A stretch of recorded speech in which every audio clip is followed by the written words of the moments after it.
Hello guys and welcome back to another video. Today we will cover round 8 of the 2022 Chess Olympiad in Chennai, and it is the game between the amazing Indian prodigy Gukesh and the American grandmaster Fabiano Caruana. So without further introduction, let's begin. Fabi is playing with the white pieces and he starts with e4.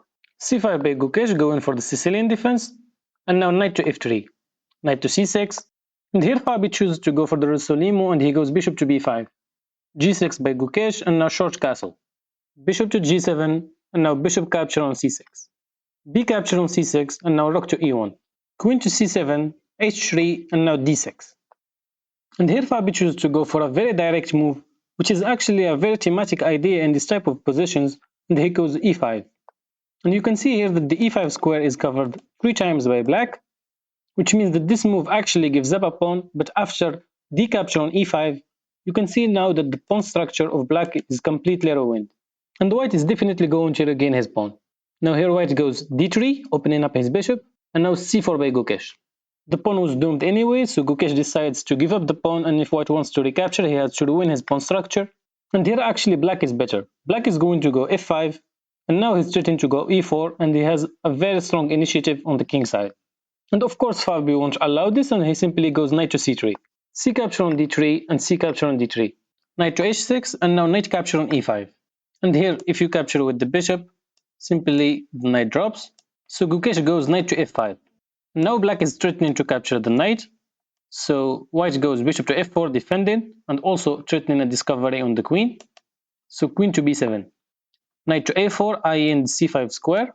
f6, kicking the knight away, and now knight to f3. Short castle, and now d4.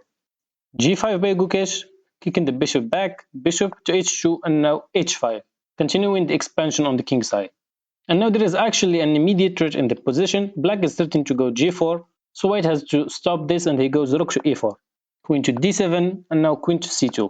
White is obviously intending to double up on the e file, so black here decided to go rook to f7, and then rear out the bishop to f8 and defend this backward pawn. Rook on a to e1 and bishop to f8. Queen to e2 and now queen to d5. Knight to c3 attacking the queen, and now queen back to d7. Queen to c4 and now queen to b7. Here the b pawn is attacked, so Fabi decided to go b4 and now e6. The b pawn now is attacked twice, so rook to b1. Queen to d7 and rook back to e1. Queen to b7 and rook back again to b1. Queen to d7, and here Fabi decides to avoid the repetition and he goes a3. a5 by Gukesh, trying to undermine the white pawns. Now knight to a4. White is threatening to go knight to b6 to fork both the queen and the rook. So simply queen back to d8. B capture on a5 and now rook capture on a5. Knight to c5 and now queen to d5. And the position here is already tricky for white.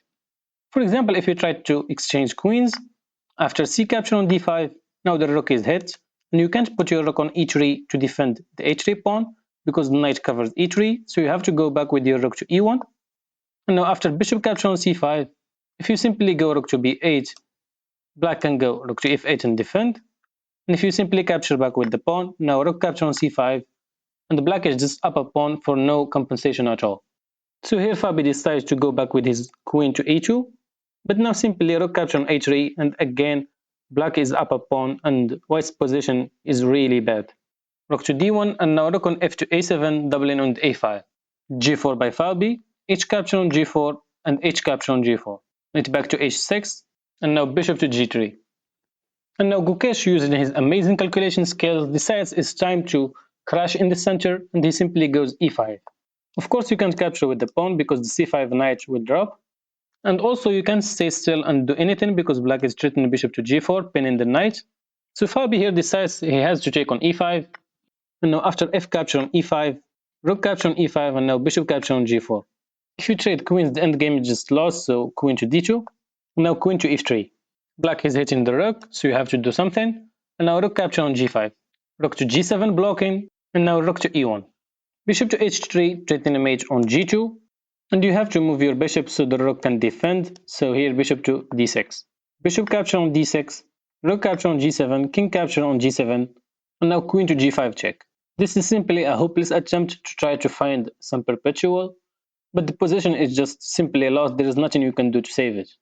For example, after king to h7, if you try to go rook to e7 check, and after bishop capture, queen capture, king to g6, queen to e8 check, knight block on f7, rook to g8 check, now king to h5.